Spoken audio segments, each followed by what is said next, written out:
the first night the lights went out in Rikers West Block, no one came to turn them back on. Inside those concrete walls, the air was already thick with fear. But when the guards started disappearing, calling in sick, walking off shifts, or simply never showing up, the island felt abandoned.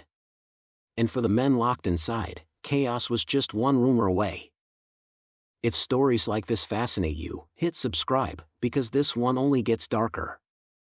It was summer 2021 when the headlines began to echo what inmates already knew: Rikers Island was collapsing from the inside. The jail, built to hold order, had become a storm of neglect. Thousands of inmates, many still awaiting trial, were packed into crumbling units with no consistent supervision. On some nights, one officer guarded more than 100 men. On others, there were none at all.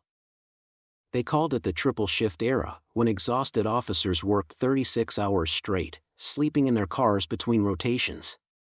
The union blamed the city blamed the budget, the inmates blamed everyone. But inside the walls, blame didn't matter. Only survival did. Jamal Ace Turner had been at Rikers 3 months awaiting trial for a robbery charge he swore he didn't commit. On his 4th week, his dorm's guards stopped showing up for an entire night. No head count. No meals. No sound except the buzzing of fluorescent lights and the distant clank of metal. At first, the silence felt freeing. But as the hours dragged, tension twisted the air. Inmates began arguing, then shouting, over water, over space, over fear. By midnight, someone had pried open a supply closet. By 2 a.m., the hallway cameras went dark. Meanwhile, across the bridge in Queens, officials were still pretending the system was holding. They had reports, schedules, protocols, everything but presence. Each empty post told the truth: there were fewer officers than the city dared admit. Back inside, Jamal watched the chaos boil. He wasn't a fighter, but Rikers had a way of changing people. Around 3 a.m., he heard something, the sharp slam of metal on tile, and saw an older inmate collapse near the showers. The others froze. No one ran for help, there was no one to call. For the next 7 hours, the dorm remained unsupervised. The body stayed where it fell, wrapped in a blanket, while men paced like ghosts through the darkness. When the morning shift finally arrived, the officer's face went pale at what he saw. "Who's been in charge here?" he whispered. No one answered. Because the truth was simple: no one had been in charge at all. As the news spread through the facility, the word riot started circling the blocks like smoke. And for Jamal, the question wasn't if it would happen, but when. Because when a jail runs itself, the rules stop mattering. And on Rikers Island, that's when the real nightmare begins. By dawn, Rikers Island had become something else, not a correctional facility, but a battlefield of fatigue and fear. The guards who remained were stretched thin, forced to choose between control and compassion. And the inmates? They could sense it, the weakness in the system, the quiet collapse of authority. In the intake wing, the radio crackled with unfinished messages: Unit B needs backup, then silence. Whole corridors were unsupervised. Fights broke out, fires smoldered in trash cans, and emergency buttons blinked unanswered. What once felt like punishment now felt like abandonment. For officers like Sergeant Rivera, a 15-year veteran, the job had become a psychological war. She'd spent her entire career believing Rikers was tough but manageable, a place where order could still be restored with enough discipline. But lately, even the toughest guards looked haunted. Rivera's partner hadn't shown up in 3 days. No call, no message. Just gone. "I'm not scared of inmates," she said quietly during a debrief. "I'm scared of what happens when we stop showing up." Across the tiers, Jamal Ace Turner was learning that same truth from the other side of the bars. Inmates no longer trusted guards to protect them, or feed them, or even check if they were still alive. The ones with connections, gang members, shot callers, started to take over the dorms. They organized cleaning shifts, meal lines, even watch rotations. At first, it felt like survival. Then it turned into control. They called it the program. Everyone paid into it: cigarettes, commissary items, anything of value. In exchange, they got a little safety. Refuse to play along, and you'd be left defenseless when the lights went out. By late August, the city claimed things were under control. But the footage told another story: men locked in showers for hours, sleeping on floors, shouting through bars for medical help that never came. A viral video leaked to the press showed detainees waving through cell windows, holding handwritten signs, "We are dying here." Behind the scenes, Rivera and a handful of officers tried to keep the peace. But morale had shattered. Some guards slept through shifts, others turned a blind eye just to make it home alive. One night, Rivera was walking the C-95 corridor when she found Jamal sitting near the wall, eyes wide, barely blinking. He wasn't aggressive, just hollow.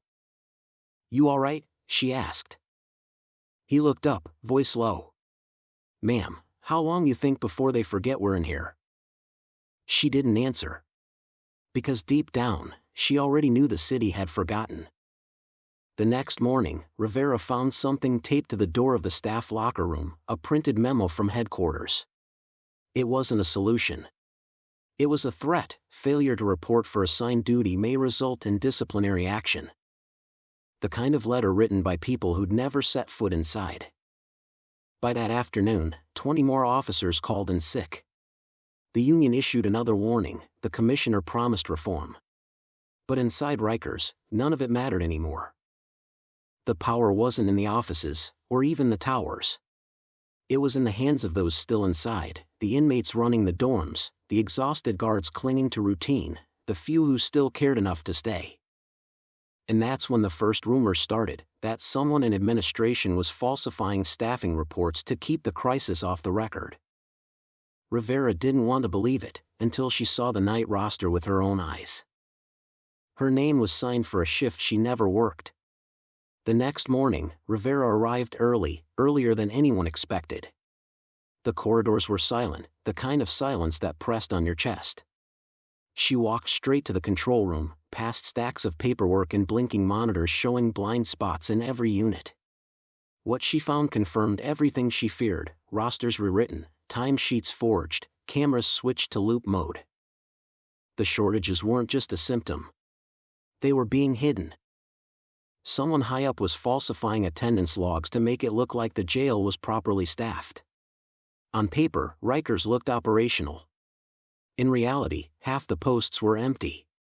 And that illusion kept the funding flowing, the politicians quiet, and the public in the dark.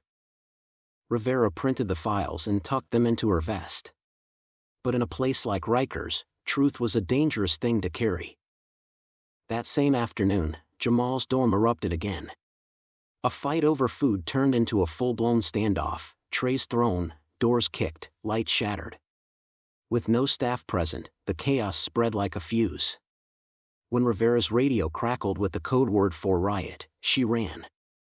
By the time she reached the unit, inmates were screaming through the haze of smoke. Jamal stood at the center, his shirt torn, holding a towel over his face. For a second, their eyes met through the chaos: guard and inmate, both trapped in the same failing system. Rivera shouted for backup that never came. She hit the emergency beacon again and again, but the sound only echoed back at her. No one was answering. In that moment, something in her broke. She unlocked the nearest gate, stepped inside, and pulled Jamal toward the hallway. "Move," she yelled. Together, they dragged 2 injured men to safety before the rest of the unit went dark. The smoke swallowed everything: shouts, metal, sirens. Hours later, the fire department arrived. By then, the story had already reached the news: Rikers Island, another night of chaos. The footage showed shattered glass, flooded hallways, and injured inmates lined up against walls. No mention of the missing staff. No mention of the forged reports. The narrative was clean: isolated incident, now under control. But Rivera knew better. She turned in her badge that night and sent the documents anonymously to a local reporter. It wasn't courage, she thought, just conscience. Weeks later, the exposé hit every major outlet. Rikers cover-up, internal documents reveal falsified staffing reports. The city scrambled to deny it, officials resigned, and investigations began. Yet inside those cells, nothing really changed overnight. Jamal was eventually transferred to another facility upstate, awaiting trial that still hadn't begun. Rivera moved away, taking a job in private security. But some nights, she'd wake to the sound of echoing keys, that metallic reminder of the world she left behind. And Rikers?